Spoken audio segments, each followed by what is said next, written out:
Today's broadcast will feature a special interview with long-thought-dead author Upton Sinclair. I'm sitting here with Upton Sinclair, author of The Jungle. Now, how is he alive? We don't know, and certainly don't tell the feds. Anyway, without further ado, let's get on with the interview. Mr. Sinclair, thank you for being on with us tonight. Now, why don't you tell us a little more about your book, The Jungle? Why did you write this book, Mr. Sinclair? Well, Comrade Emerson, my motives in writing The Jungle were simple.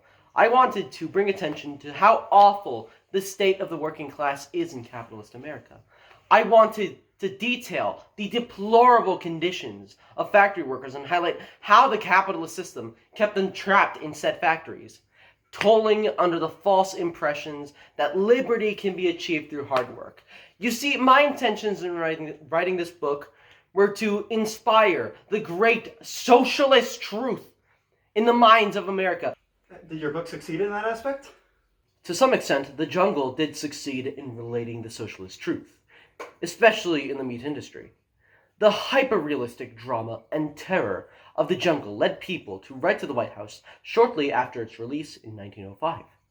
These writers demanded reform in the meat industry and its various packing towns across the country. In 1906, President Theodore Roosevelt invited me to the White House to discuss my book and its realistic contents. And for that, I will be forever grateful and in gratitude to the greatness of President Roosevelt's service. Was it able to relay the message you were trying to convey?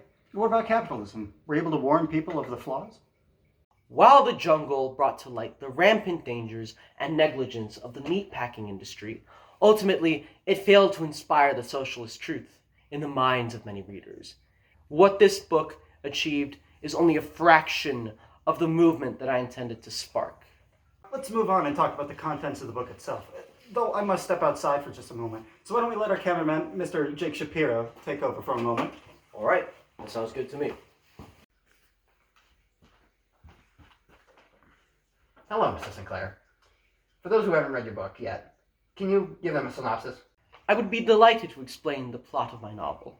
The story centers around a man named Jurgis Rudkis and his family after they moved from Lithuania to a place called Packingtown, Chicago. Here, they experience the many shortcomings of capitalism and those trying to abuse the system either to survive or to gain power over the working class. And the coolest part, the best part, in my opinion, is when socialism comes to America and ultimately toppling the putrid capitalist regime so that everyone is equal and has a say, and everyone is... Okay. Come back to me, Sinclair. I'm going to go on to the next question. What were the central themes to The Jungle? This question is quite frankly a no-brainer. The main theme of The Jungle is the evil of capitalism. You see, if you read my novel, you'll notice that every bad thing that happens to the main character, Jurgis, every death, tragedy, pain, injury, and trifle, they can all be traced back to capitalism in some way or another. As I've mentioned many times before, the purpose of The Jungle is to inspire socialism in the reader, because socialism is the only way to solve the capitalist problem. What did people really think originally when your book came out? People seemed a little too focused on their stomachs rather than their hearts. I guess that's what I get for overestimating my audience's ability to pick up on symbols and themes. Speaking of symbols, can you go over a few major ones from the story? Oh, of course. One of my strongest symbols had to be the rotted meat and shiny metal cans. The cans represent the United States, where on the outside, it looks like a glimmering utopia, where anyone's dreams can be made a reality, but on the inside, it's corrupted to its very core. Oh, and the house that Jurgis' family also moves into serves this purpose as well, where it looks beautiful on the outside, but once you enter the house itself, it's damaged, worn, and rotted overall. What would you say were some other conflicts in your novel? You see, capitalism is the source of all conflict in The Jungle. Take, for example, the family's ever-decreasing savings, which stem from them being in a predatory market where they're swindled out of every single cent and they receive next to nothing in their wages. Take, for example, the constant risk of getting fired for arriving a few minutes late to work or because you disagree with one of your bosses because he's being unreasonable. Not to mention how these bosses and a lot of other people in power in capitalist society seem to be above the law.